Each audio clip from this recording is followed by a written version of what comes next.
बिस्मिल्लाहिर्रहमानिर्रहीम।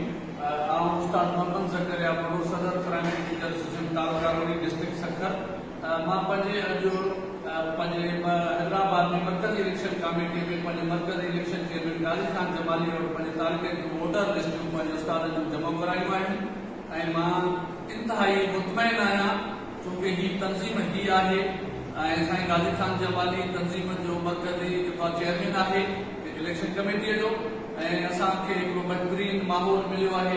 मां तमामु सिंध जे प्राइमरी टीचर्स खे बि गुज़ारिश कयां थो त तंज़ीम सां गॾु हलो न कि बाक़ी धड़नि सां।